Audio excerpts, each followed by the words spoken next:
I ain't gonna hold you, gang. We're cooked, chat. What's going on with Gen Z right now? In today's episode of the Positivity Hour, I want to talk about just that. Why folks aren't having babies, what's going on with this job market, and 2 solutions I have to those problems that I'm actively working at. I'm a member of Gen Z. You know, I want to help people who are like me, a soon-to-be 25-year-old who's just trying to navigate this little thing we call life, okay? Outside of that, it's still Black History Month, and today I want to highlight Alice Parker and Barack Obama, okay? 2 influential black people who have changed this world, okay? All that and more after the intro. Let's get straight to it.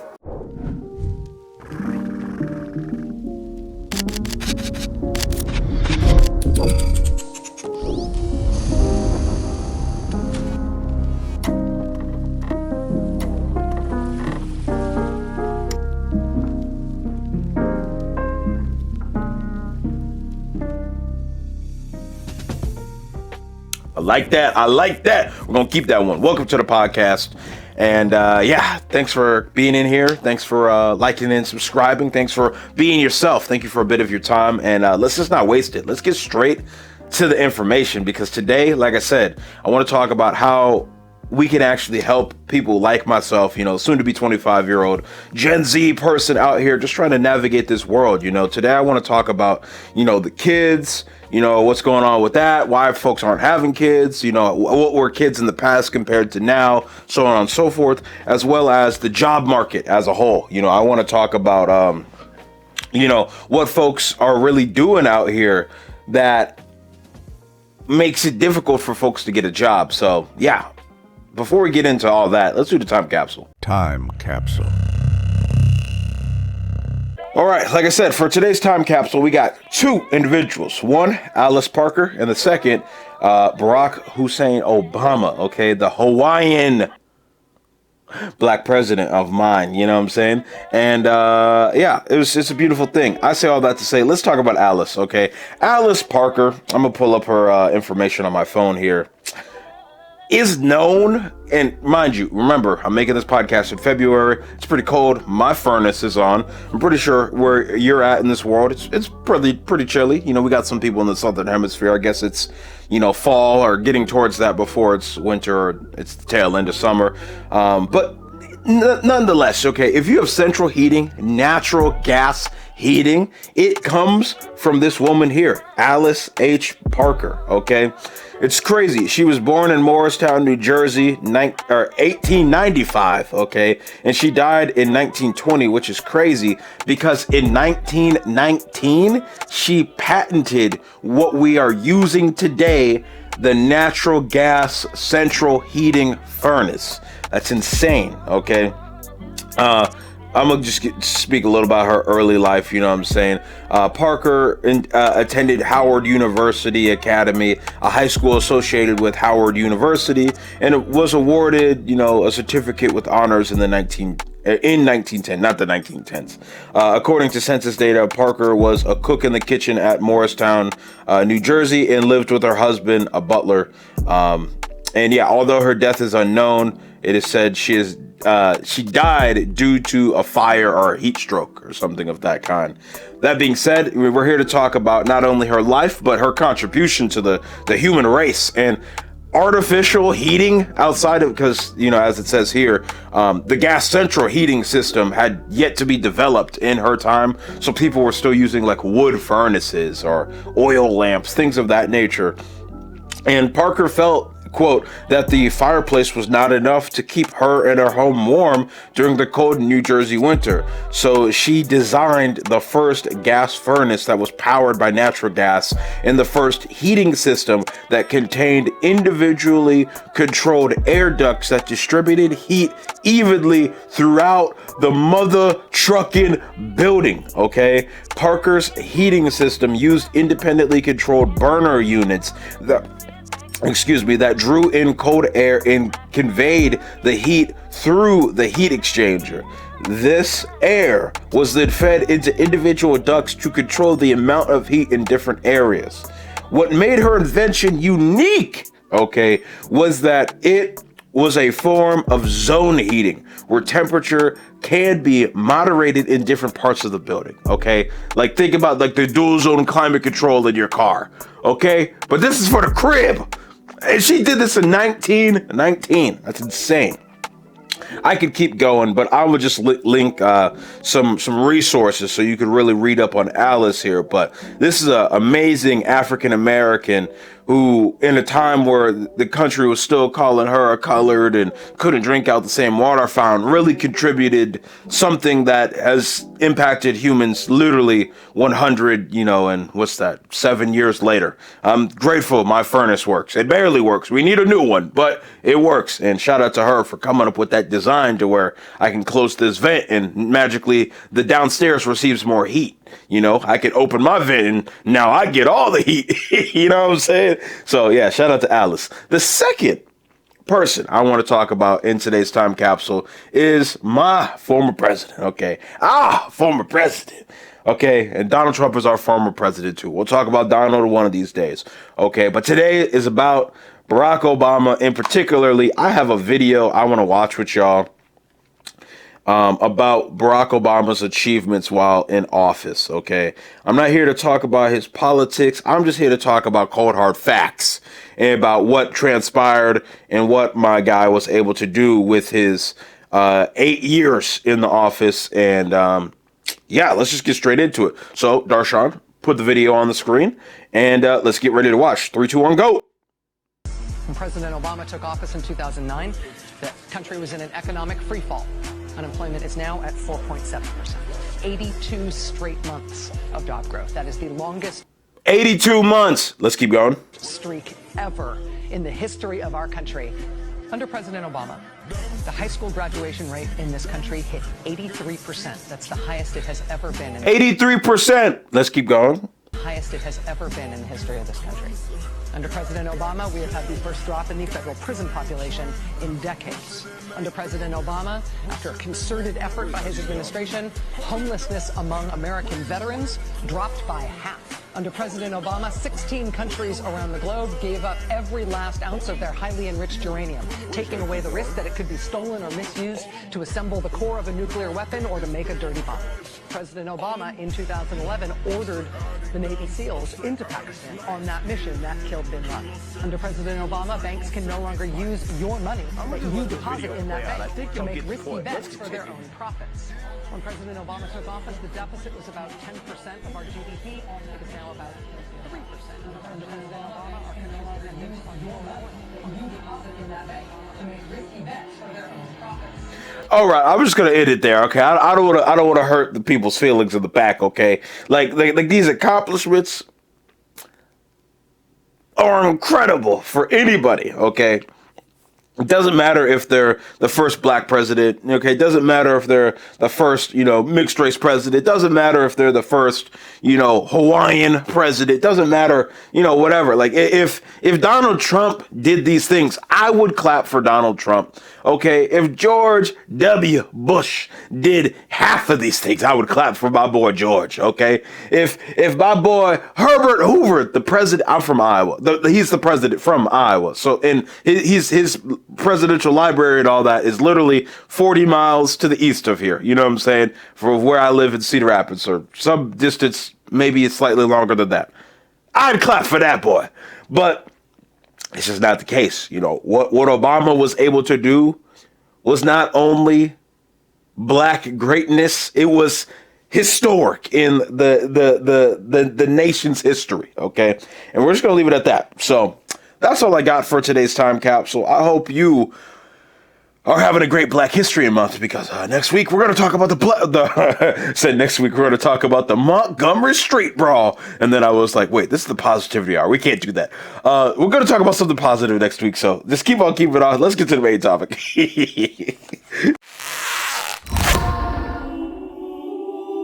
Time for the main topic. All right. For today's main topic, chat, okay, we're going to be talking about kids, the job market, and what I think the solutions could be, in particularly pertaining to the Generation Z, as the British would say, or the Australians would say, because, I don't know, I guess their English doesn't want you to say Z. It's kind of strange, brother. But, yeah, let's start with kids. I was watching a video, or literally earlier this morning when I was preparing for this episode, that if I remember, I'm going to put in like a little clip now.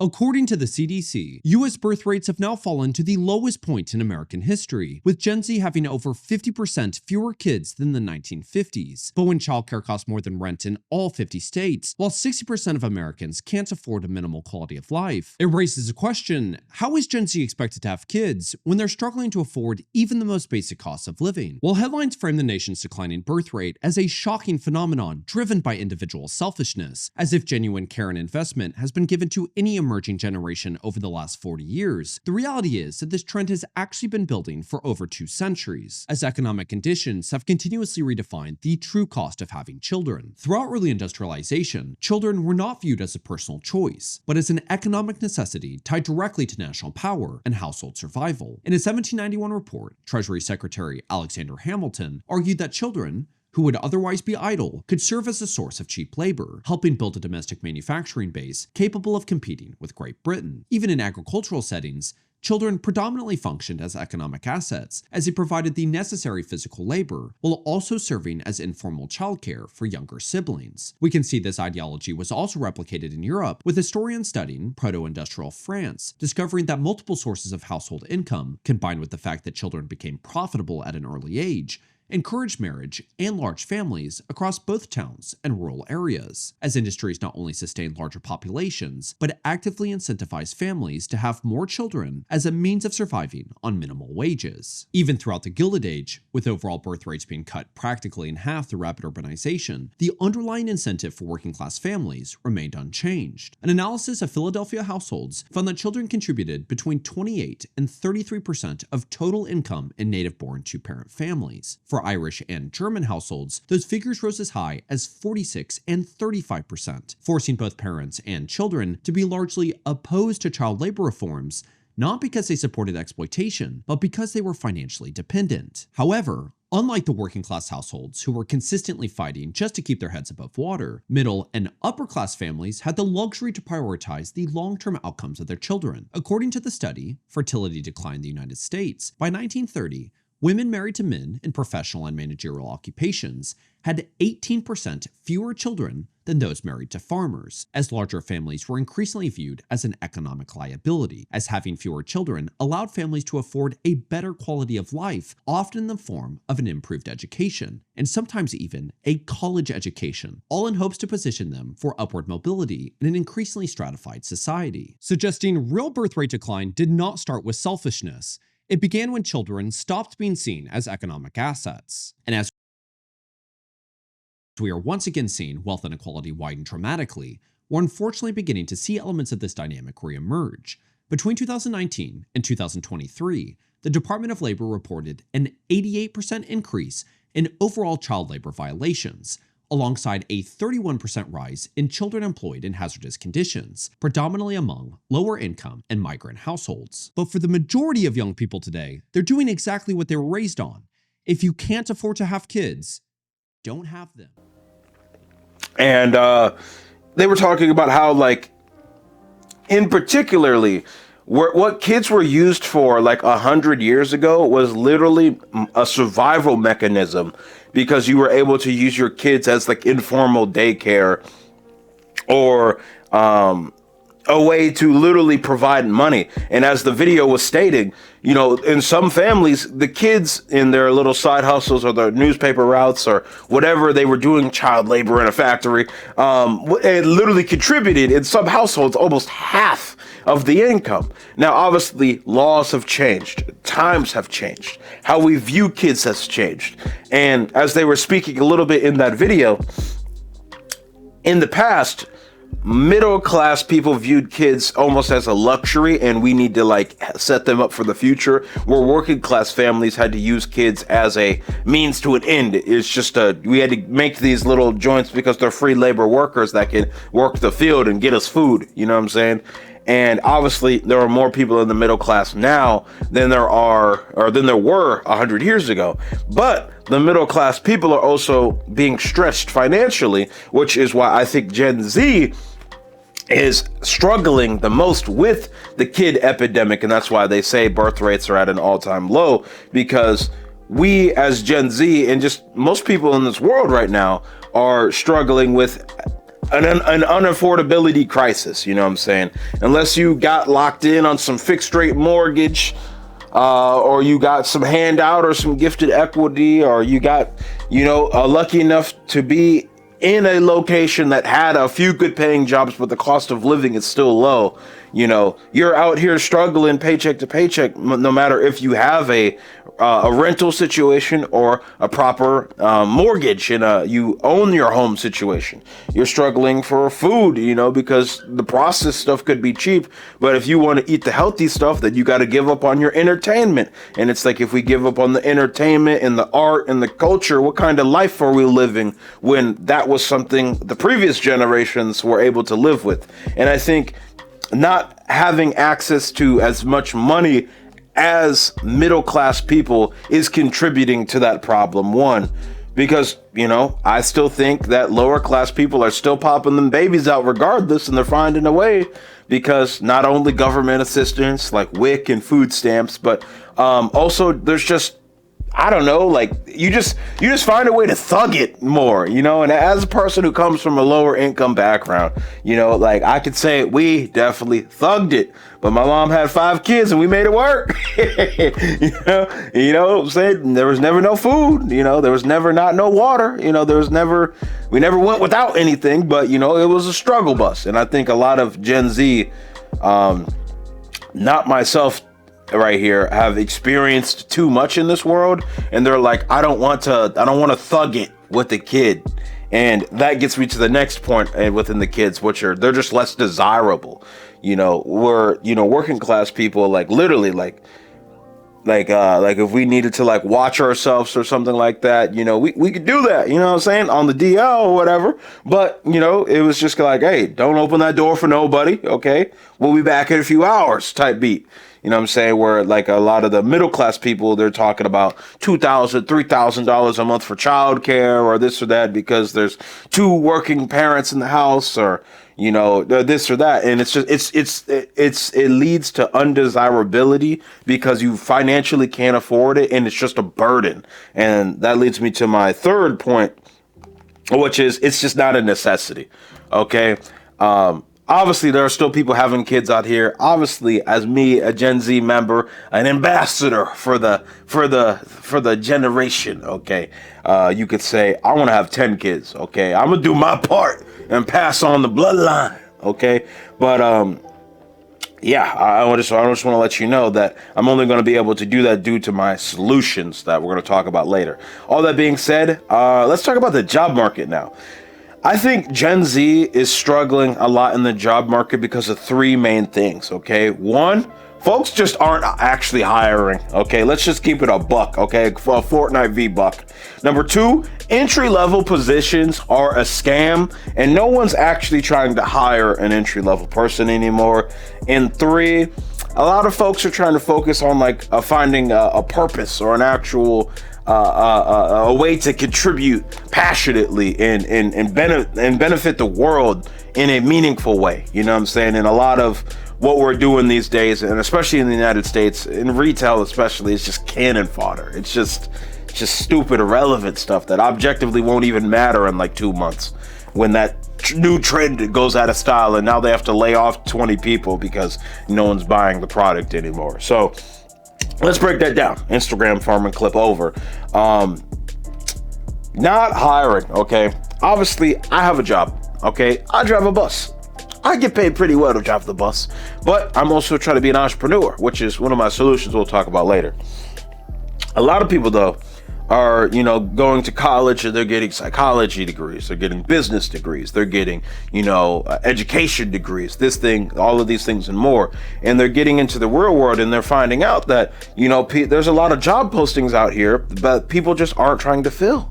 I wish I had the data. I don't have it on me right now. If I could find it, I will include it on the screen here.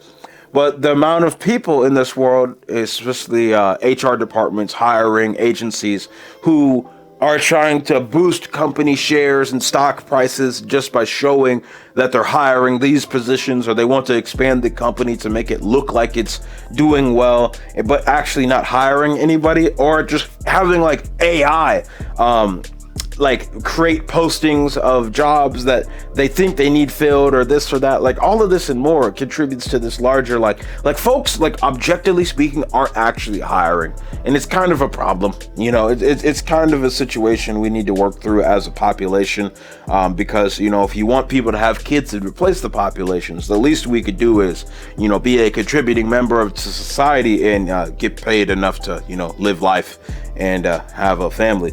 But that gets me actually to the next point. Entry-level positions are a scam. You know, I'm obviously pretty young. I'm 24, and I've never actually applied for an entry-level position because the only W-2 job I've ever had is buying a bus, or not buying a bus, is driving a bus. If I could buy the bus, we'd be up, because them things are $500,000 plus, okay? $1 million if you want electric ones, okay? But $500,000 for the diesel starting price.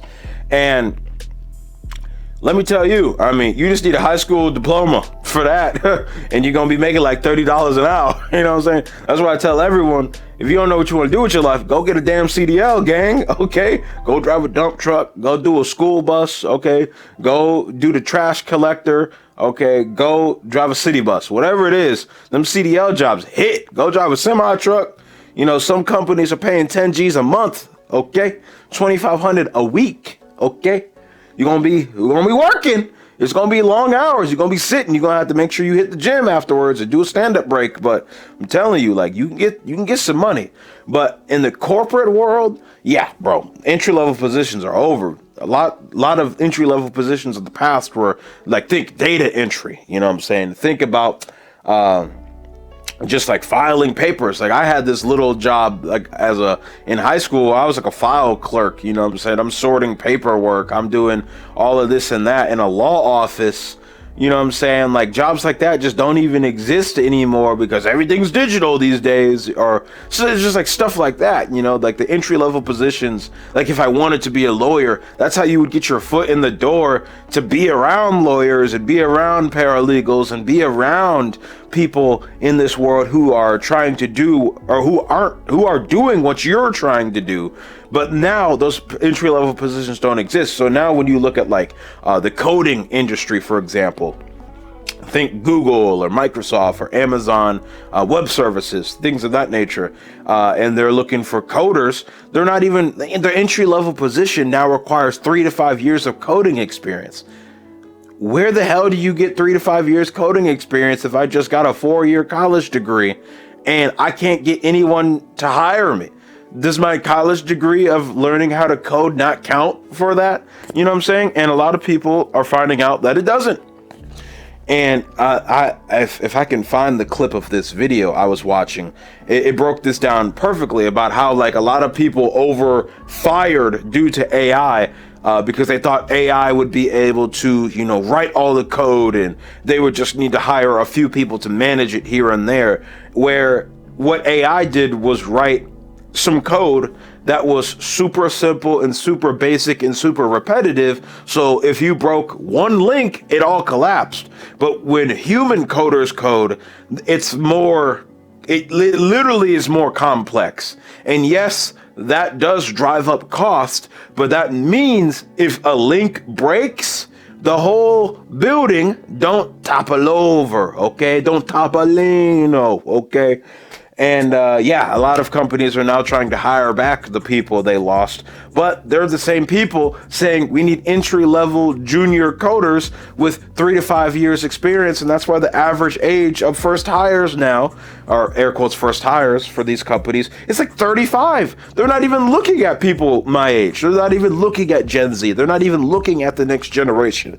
And as a person, this is the last thing I'll say about this. As a wise man once said to me this last week, if you're not willing to hire juniors today, you won't have seniors in the future to replace the outgoing folks, okay? And that's the problem we're running into as a population, as a race, as a, you know, a society is I don't think we're treating Gen Z and now Gen Alpha, these next two generations coming up, right. You know what I'm saying? And I'm not just saying that because I'm in Gen Z and I'm like, I need a handout. I'm just saying, y'all are gonna die one day, bro, and we have to inherit the world. The least y'all could do is teach us the skills to keep going. I see all the time that like Gen Z are lazy, or Gen Z don't have the attention span, or Gen Z this, Gen Z that. My brother, I've seen people binge Netflix series for a week straight. If we feel passionately about something, we're gonna lock in. And you see this all the time with people. They're willing to lock in when it matters. As a person in Gen Z, I care passionately about the things I do, and I'm willing to sacrifice for it. I'm willing to not have friends or not go out with the boys or whatever if it's worth it. But we're just being treated like that is not the case. We're being treated like that is not how we actually view the world, and we're being thrown to the wayside. So here are the two solutions I have to fix Gen Z's kid and job problems, in my personal opinion. The first of which is we really, as a generation, need to focus on community building, whether that's your local CrossFit gym or your church, on your Sunday service, or even something way more informal. It could be a book club. It could be just a network of moms that stroll the neighborhood every morning. Okay. We need, as our own generation, we need to prioritize and focus up and lock in on community building. And I think that's very important, not only when it comes to having kids, so you can have a network of people to rely upon, people to call to watch your kid, maybe people to call to ask for advice, things of that nature. But it also comes with the job market. If you're in a community of people who want to see you do well, when the opportunity arises behind a closed door, now your name gets thrown in there. And I've literally had this happen, and I've had opportunities come across my desk where it's like, I know a person that I could plug you into, and it's only because we have an interest in cameras and we run in the same community, and I was able to facilitate that transaction of knowledge to people and expertise and so on. So I think that is a real world example of something I think Generation Z and Generation Alpha really need to focus up on and just do ourselves. Because if the older people don't want to teach us the skills, YOLO, bro, it's gonna be our world one day, and we gotta figure out how to use this thing and make this thing work, because it literally is gonna rely upon us one day to figure this out. So let's just start that process now and build the communities. And as I was alluding to earlier, my second solution to, Gen Z's kid problem and the job market is entrepreneurship. Straight up, bro. 9% of the United States, about roughly 30 million Americans, are entrepreneurs. It's mostly small business owners, but you do get the Fortune 500, 100, 5,000 companies or whatever in there as well. All of these people and more who identify as business owners. And I think entrepreneurship, even if it is a small business or a larger organization that employs other people, can be a way out. Now, I'm not going to say it's for everyone. Hell no, it's not for everyone. I'm an entrepreneur myself, and I don't think it's for me sometimes. I definitely think a lot of people are better off as an employee, and there are some days on this earth where I'd be like, if I could do this camera thing and just be an employee, things would be a lot more simpler. But being the entrepreneur itself, or participating in a more entrepreneurial route, I think is beneficial, because it allows you to redefine your own work terms in your life terms. Okay, it allows you to actually take the reins of your own life and build skills to a high enough level to where you could actually sell them for enough money to live life. Okay, because if you're just working at Starbucks and they don't want to pay you more than $17.50 an hour because people are not buying the $5 cup of black coffee anymore, like, you can see the problem with that. But if you're an entrepreneur and you understand what made Starbucks good in the first place, which was it's a good third place outside of work and home, or school and home, we can meet at the Starbucks, or your local coffee chain. It could be called local coffee chain third place for this example. And now you're providing a service where people can community build. You're providing a place where people can see their friends or see their families or go on dates or just exist and not feel the pressure of buy this $5 coffee or get out, because we could only have you in here for 20 minutes before you become unprofitable unless you buy a cake pop as well. You know what I'm saying? Like figuring out problems in this world and solving them. Just, it feels good. You feel useful as a human. You feel like you're actually contributing to something the world needs, something the world wants. Okay, something the world would be better off if you contributed it to it. Think Alice in the furnace, okay? You know what I'm saying? She understood people were using wood fireplaces to heat the crib. This ain't it, gang, okay? And what did she do at the age of 24? She engineered and patented the natural gas furnace at 24. We have a lot of power as young people. We got to use it right. I believe we can. Do you? Let's get to the next chapter of this episode. Let's get personal. Let's get personal.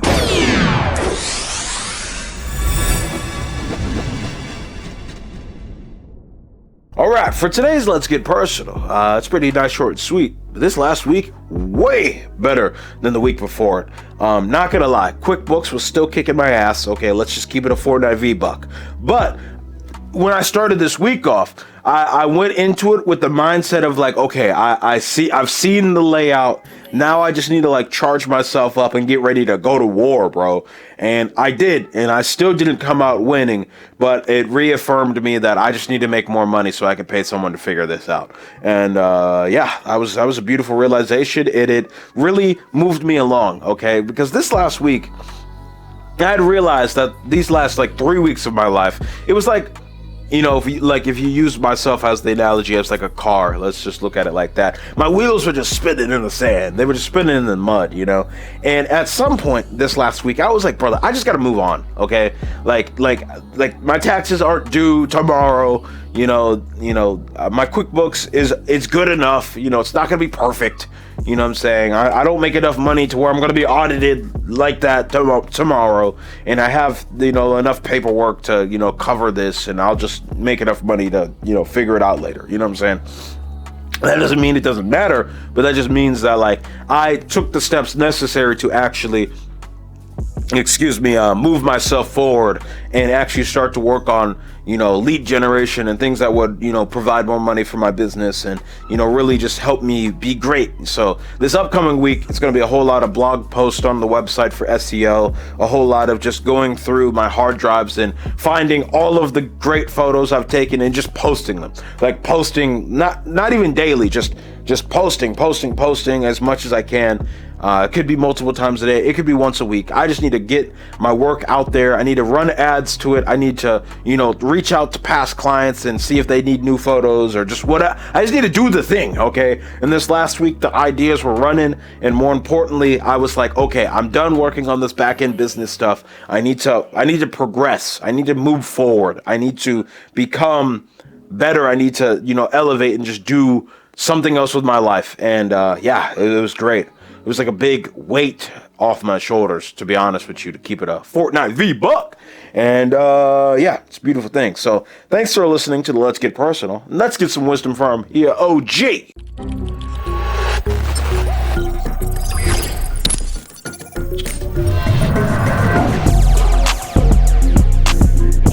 Wisdom from your OG.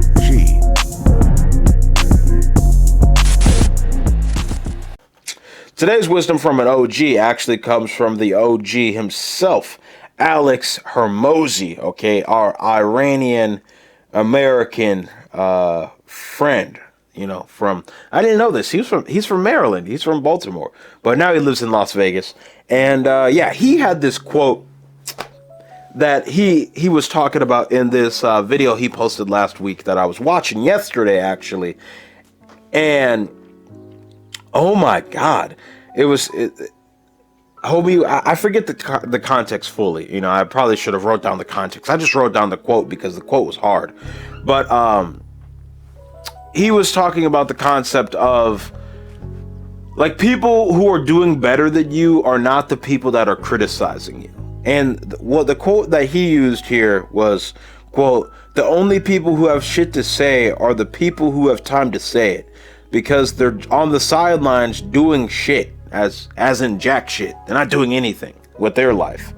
And that was profound. And I'm not saying that to be like, oh, I got people talking down on me in my own life or anything, but I just say that to say that I got people around me, and myself included, that, you know, have some main character syndrome occasionally and want to always feel like everyone's looking at them or thinking about them or this or that. And it's like, brother, like, the people who are doing better than you just aren't caring. You know, like, a person who's more in shape than you isn't gonna be like, oh, bro, like, you suck, you need to hit the gym, bro. Like, they're just, if anything, they'd invite you to the gym, but they're not gonna be like, oh, like, you need to take an off day, bro. Like, you need to give up, bro. Like, that's I've, in my own personal experience, I've never had that.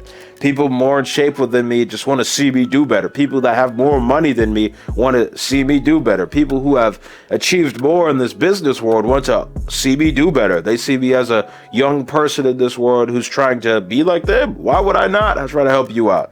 You know, I know there are obviously exceptions to the rules, but the exceptions don't make the rule. And in this case, you know, at least in my own personal observed experience, I view what Alex Hormozi was saying here as to be true. And oh my goodness, I don't know who said this. I didn't write down who said this, but it's another quote that goes along with this. It says, you could disagree with the merit of it, but you can't disagree that it happened. And that's another quote. Let me say that again for you. You could disagree with the merit of it, but you can't disagree that it happened.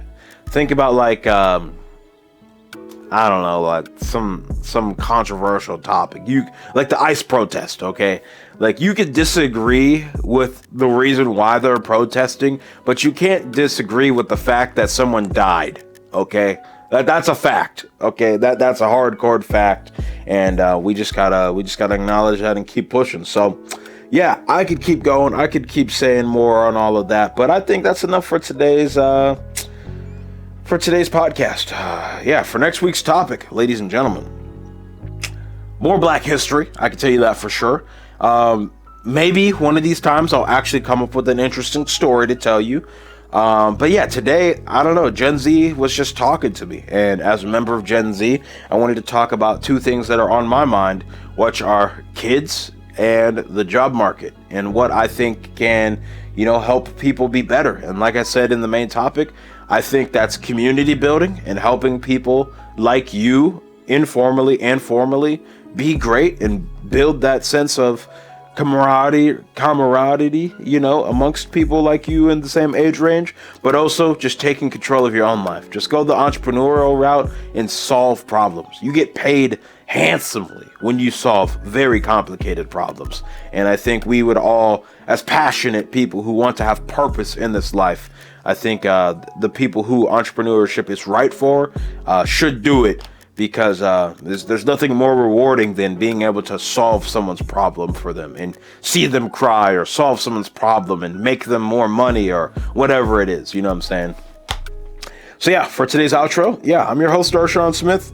This has been episode 215 of the Positivity Hour podcast. Make sure you like, subscribe, unsubscribe, hate, comment, follow, unfollow, share, or report. I don't really care what you do, my party people. I just want you to be you. I just want you to stay positive. You know, I just want you to live a life worth living, okay? That's all I got for today's episode. I'm going to get back to work, and best believe this might actually go up on time, because it's 7:28 a.m. I started recording this at 6:40, boy. We up. It's a great day to have a great day. It's a great year to have a great year. I can't wait for the next one. Thank you for your time, and fade to black. I'll see you around. Woo!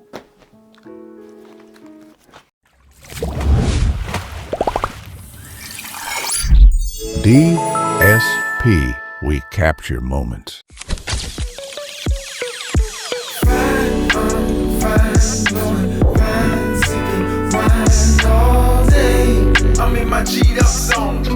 about to get it in, kick your feet up, homes. Days turn to weeks when you're always on the grind all night. I got my re-up back, I'm about to get it in, I'll be right back. Nate, high lows to those who don't know the name. And G'd up, yup, that's the only thing I claim.